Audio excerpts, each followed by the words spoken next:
eu quero conversar com vocês sobre o Pacto de São José da Costa Rica, a Declaração Americana de Direitos Humanos. Eu sei, você certamente já ouviu falar do Pacto de São José da Costa Rica, e o pacto, de fato, ele tem muitos dispositivos, né? Tem aí uma dezena de artigos, porém, eu quero fazer um recorte metodológico para tratar com vocês apenas dos dispositivos que dizem respeito ao processo penal. Eu não quero falar dos dispositivos que dizem respeito aos direitos civis, aos direitos políticos, a eventuais direitos sociais. Eu quero me concentrar aqui nos dispositivos que são importantes para nós no processo penal, e apenas no processo penal, ok? E eu vou fazer isso mediante a análise de 20 princípios que estão dispostos ali no Pacto de São José da Costa Rica. Porém, antes de entrar efetivamente nessas garantias judiciais asseguradas aos investigados e aos acusados de infração penal no processo penal, eu quero falar algumas questões gerais, alguns aspectos gerais sobre a aprovação e sobre o status normativo deste Tratado Internacional de Direitos Humanos, conforme o entendimento do Supremo Tribunal Federal. Vamos lá? Então comecemos o Pacto de São José da Costa Rica falando a respeito da sua aprovação no âmbito internacional e também sobre a sua positivação interna aqui no Brasil. No âmbito da Organização dos Estados Americanos, esse pacto ele foi aprovado em 22 de novembro de 1969. Portanto, os países componentes da OEA, em 1969, já haviam aprovado este Tratado Internacional de Direitos Humanos. Porém, aqui no Brasil, somente com a publicação do Decreto Presidencial número 678 de 92, é que efetivamente o Pacto de São José da Costa Rica foi positivado no âmbito interno. E o Pacto de São José da Costa Rica, ele tem status normativo de norma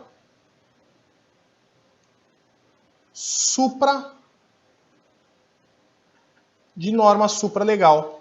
Portanto, esses tratados internacionais de direitos humanos, todos aqueles que não forem aprovados, todos os tratados não aprovados com o quórum do parágrafo 3º do artigo 5º da Constituição da República, que é aquela aprovação equivalente à emenda constitucional, ou seja, quando houver aprovação de 3/5 dos membros nas duas casas legislativas em 2 turnos, se o Tratado Internacional de Direitos Humanos não for aprovado desta forma, com esse quórum, o status normativo desse Tratado Internacional de Direitos Humanos será de uma norma supralegal. O que significa isso? Significa que o Tratado Internacional de Direitos Humanos está abaixo da Constituição, porém ele está acima das leis. Ele não é uma norma materialmente constitucional, esse que não foi aprovado com o quórum do parágrafo 3º do artigo 5º da Constituição. Ele estará no meio entre as normas constitucionais e as normas legais, ok? Por isso, entendeu o Supremo Tribunal Federal que os diplomas normativos internacionais que envolvem direitos humanos têm caráter supralegal. Ok? Certo? Esse é o entendimento do Supremo Tribunal Federal no tema número 60, recurso extraordinário 466-343, julgado em dezembro de 2008. Ok? Portanto, essa é a eficácia normativa, esse é o status normativo deste diploma. E aí, eu quero, a partir de agora, tratar com vocês dos 20 princípios ou das 20 garantias judiciais asseguradas aos investigados e também aos acusados lá no Pacto de São José da Costa Rica, já lembrando que o pacto ele tem aplicabilidade imediata aqui no Brasil. Portanto, tudo que se assegurar aqui no pacto é efetivamente autoaplicável e exigível, de maneira que, evidentemente, o seu descumprimento ensejará a nulidade de um determinado ato processual que descumpra os seus termos, ok? Nesse sentido, comecemos com o artigo 8º a falar da garantia do juiz natural e imparcial. No item 1 do artigo 8º, estabelece o pacto que toda pessoa terá o direito de ser ouvida com as devidas garantias e dentro de um prazo razoável por um juiz ou por um tribunal competente, juiz ou tribunal que deve ser também independente e imparcial. E esse juiz, trazendo aí a ideia de juiz natural, ele deve ser estabelecido anteriormente por lei na apuração de qualquer acusação penal formulada contra esta pessoa. Ok? A ideia, portanto, é de que, primeiro, o juiz deve ser imparcial, independente. E, além disso, esse juiz deve ser estabelecido anteriormente por lei. A ideia aqui é, evidentemente, de uma vedação de um juiz de exceção. Ok? Portanto, primeiro princípio, juiz natural e imparcial. Segundo princípio estabelecido no item 2 do artigo 8º. Primeira parte do item 2. Presunção de inocência. Presunção de inocência. Veja só. Toda pessoa acusada de delito tem direito a que se presuma a sua inocência, enquanto não for legalmente comprovada a sua culpa. Muito cuidado, porque a Constituição, no seu artigo 5º, não fala expressamente em presunção de inocência. Fala que ninguém será considerado culpado até o trânsito em julgado de sentença penal condenatória.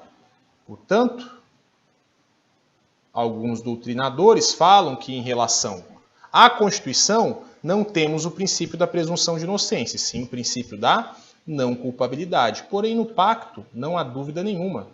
O pacto tem status supralegal, ele prevê, sim,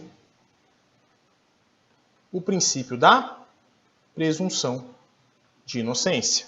Ok? Próximo ponto. Artigo 8º, a linha 2, item 2, a linha A. Esse dispositivo prevê o direito a um tradutor gratuito. Veja só, toda pessoa tem direito, durante o processo, às seguintes garantias mínimas. Direito do acusado de ser assistido gratuitamente por um tradutor ou por um intérprete, caso ele seja acusado e ele não compreenda a língua do juízo ou do tribunal que o vai interrogar.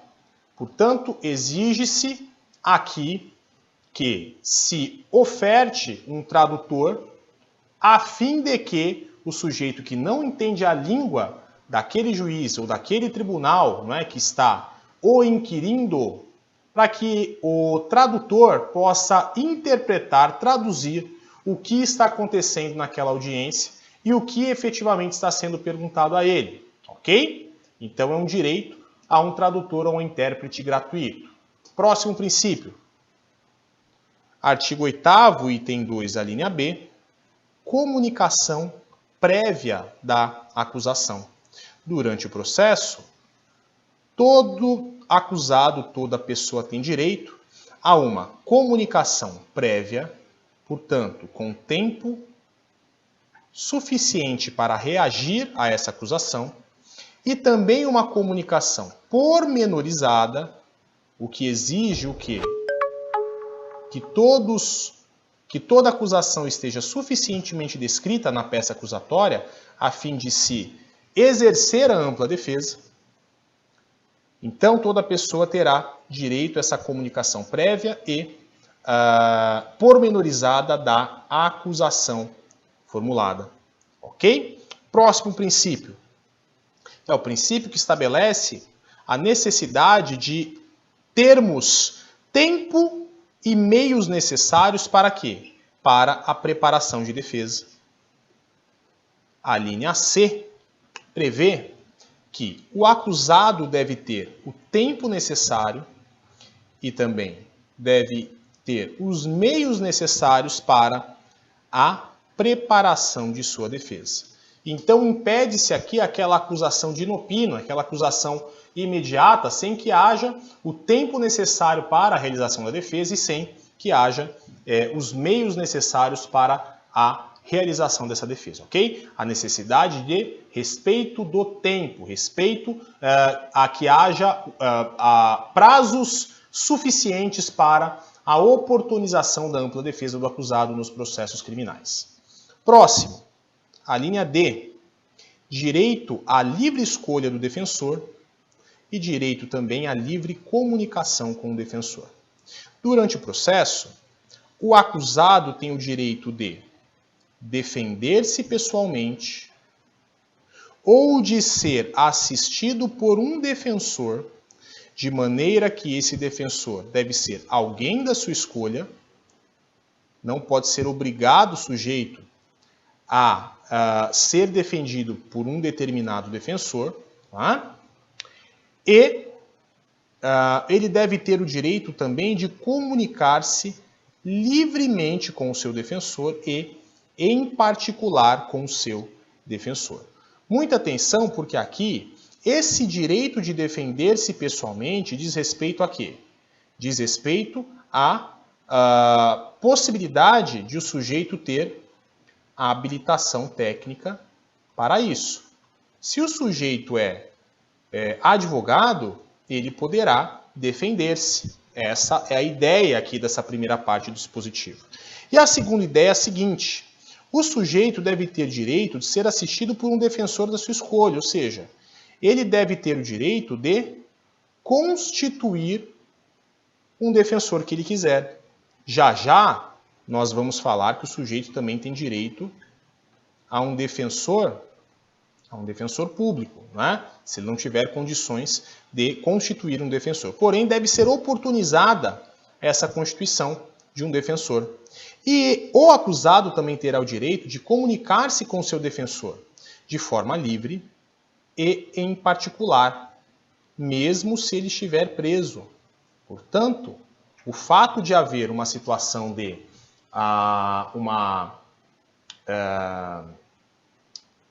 guarnição policial que está fazendo a segurança, isso não impede esse direito supralegal do agente de poder comunicar-se com o seu defensor, ok? E de forma reservada e de forma livre, ou seja, sem que outras pessoas possam ouvir as conversas que estão sendo desencadeadas ali pelo defensor e pelo acusado, com o objetivo de que eles possam articular ali, mesmo se o sujeito estiver custodiado, preso, articular ali a estratégia de defesa.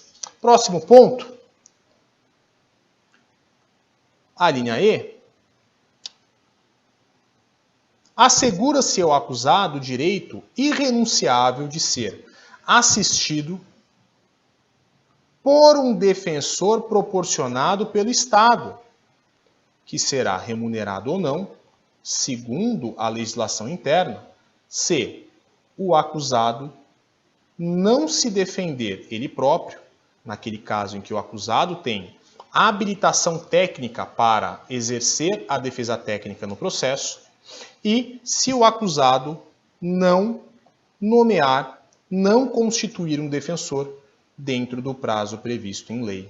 Portanto, se o acusado não exercer a sua defesa técnica, se ele for advogado, se ele tiver habilitação para isso, e se ele não constituir um defensor no prazo legal, o nosso processo penal, o prazo legal para a constituição de um defensor é o prazo de 10 dias, não é o prazo da resposta à acusação, ele terá direito a ser assistido por um defensor proporcionado pelo Estado. Você sabe, aqui no direito brasileiro, nós temos a figura do defensor público, que faz parte dos quadros da Defensoria Pública, da União, dos Estados, ou então, nas comarcas em que não há Defensoria Pública, e certamente mais de 70% das comarcas não têm Defensoria Pública no país,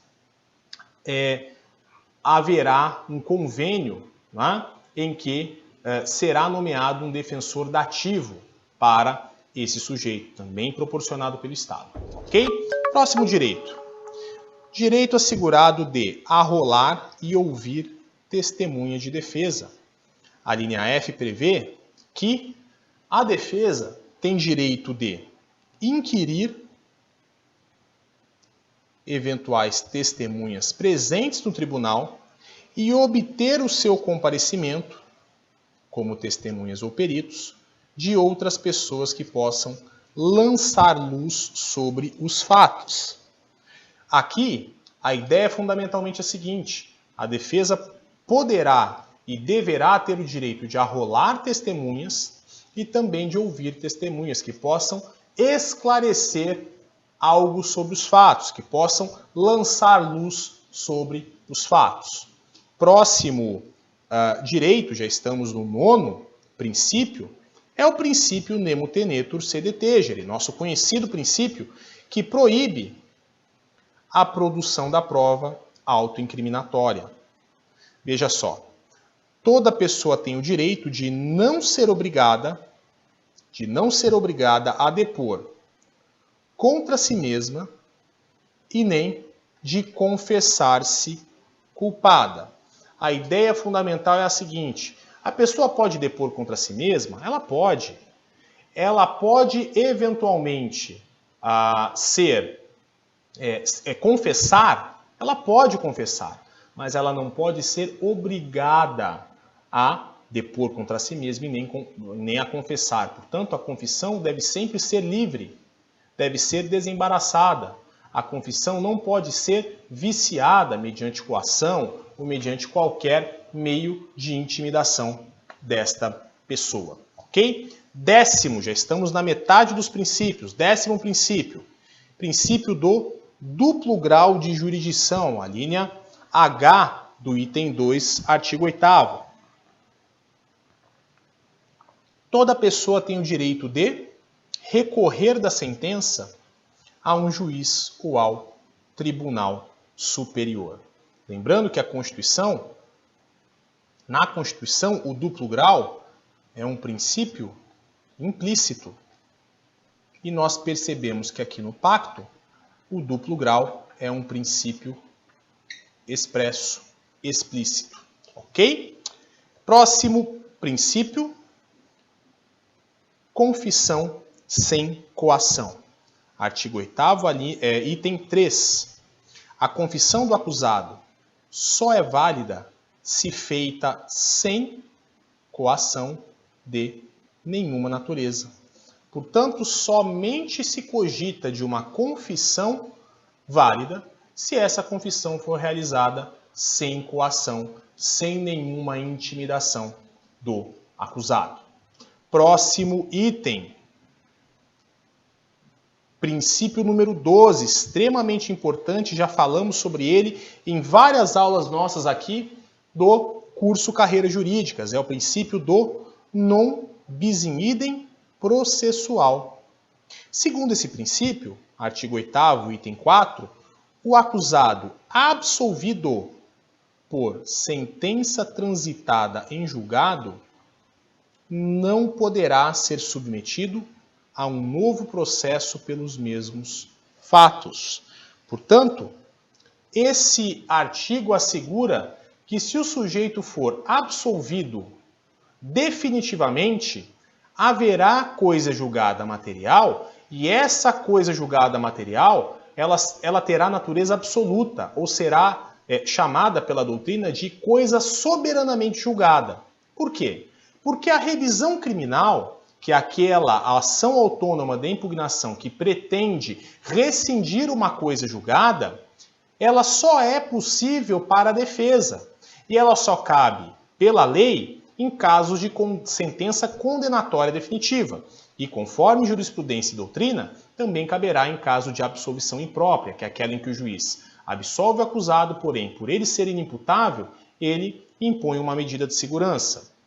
É importante, então, dizer que não é possível uma revisão criminal pró-societate, ou seja, a favor da acusação, de maneira que se o sujeito já foi absolvido com trânsito em julgado dessa sentença penal absolutória própria, ele não poderá ser novamente processado pelos mesmos fatos criminosos, ainda que nós tenhamos provas supervenientes da sua autoria e da sua culpa. Ok? Próximo princípio, o princípio da publicidade, item 5 do artigo 8º. O processo penal deverá ser público, salvo no que for necessário para preservar os interesses da justiça, certo?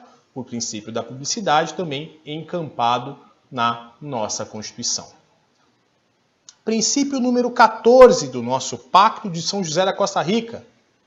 Indenização por erro judiciário.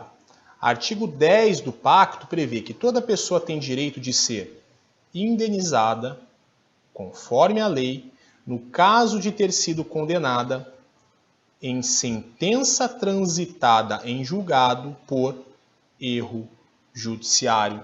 E muito cuidado, porque a nossa revisão criminal aqui também prevê que em caso de procedência da revisão criminal, se houver requerimento da defesa, o tribunal, ao julgar essa revisão criminal, reconhecendo o erro judiciário, poderá o quê? Arbitrar uma justa indenização em favor do acusado.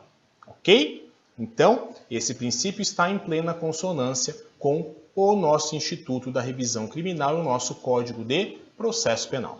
Próximo ponto. Princípio número 15, vedação da prisão arbitrária. Artigo 7º.3, item 3. Ninguém poderá ser submetido à detenção ou a encarceramento arbitrários. Princípio número 16. Direito à comunicação sem demora das razões da prisão e também da acusação. Artigo 7º, item 4.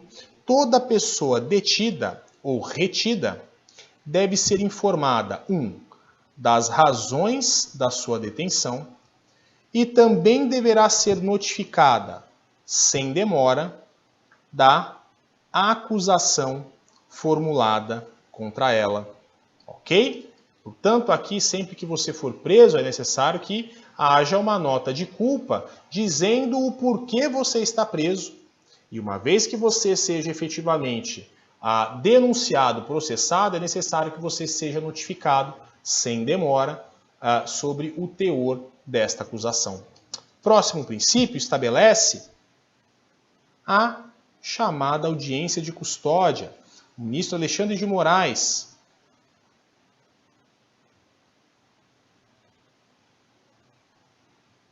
quando foi secretário da Segurança Pública em São Paulo, secretário da Justiça em São Paulo, ele tomou a providência de interpretar esse artigo e implantar efetivamente a chamada audiência de custódia.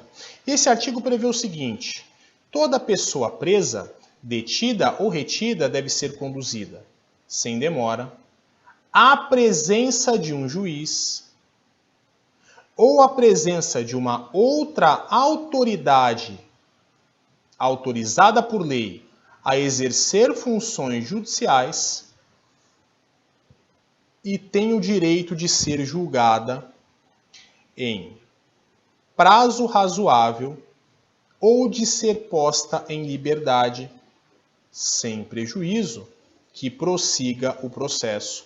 A sua liberdade pode ser condicionada a garantias que assegurem o seu comparecimento em juízo.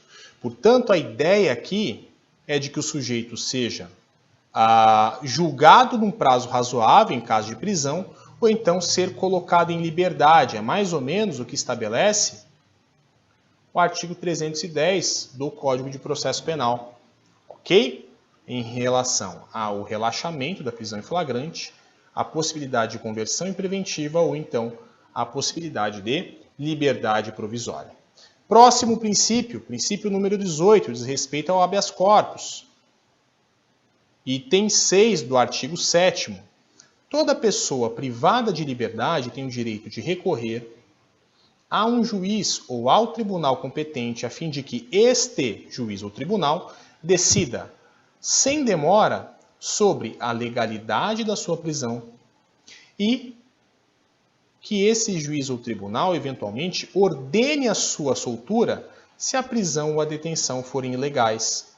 Nos Estados partes cujas leis prevêem que toda pessoa que se vir ameaçada de ser privada de liberdade tem direito a recorrer a um juiz ou a um tribunal competente, a fim de que este decida sobre a legalidade da ameaça. Quando esse Estado-membro previr essa possibilidade, que nós aqui sabemos que se chama de habeas corpus, este recurso do habeas corpus não pode ser restringido e nem pode ser abolido. E esse recurso poderá ser interposto pela própria pessoa ou então por um terceiro, por uma outra pessoa.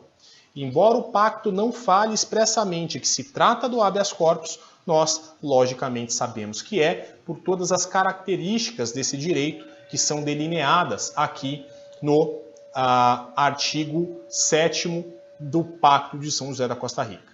E os dois últimos princípios que nós temos nesse pacto, que são relevantes para o nosso processo penal, são artigo 5º, item 5, justiça especializada para adolescentes. Os menores, quando puderem ser processados, devem ser separados dos adultos e conduzidos a um tribunal especializado, com a maior rapidez possível para o seu tratamento. Sabemos que aqui no Brasil isso é perfeitamente implementado. Por quê? O adolescente, ele será julgado pela vara da infância e da juventude. E o próprio Código de Processo Penal estabelece o quê? A separação obrigatória entre os processos do maior e do adolescente quando praticados em conexão e continência, nos termos do artigo 78 do Código de Processo Penal. Sabemos que os adolescentes praticam atos infracionais. Eles não praticam crimes por eles serem inimputáveis e eles não estarão sujeitos apenas, mas praticado um ato infracional, eles estarão sujeitos a medidas protetivas do artigo 101 do ECA, ou então medidas socioeducativas, E, para terminarmos os nossos 20 princípios aqui do Pacto de São José da Costa Rica, o último princípio, item 4 do artigo 5º, separação obrigatória entre presos provisórios e entre presos definitivos. Os processados devem ficar separados dos condenados. Os processados devem ficar separados dos condenados, salvo em circunstâncias excepcionais, e eles devem ficar submetidos a tratamento adequado à sua condição de pessoas não condenadas. Ok? Portanto, a ideia aqui é de que haja a necessária separação entre presos provisórios e entre presos definitivos, o que já está bem assegurado pelo artigo 300 do Código de Processo Penal, com a redação dada pela Lei 12.403 de 2011.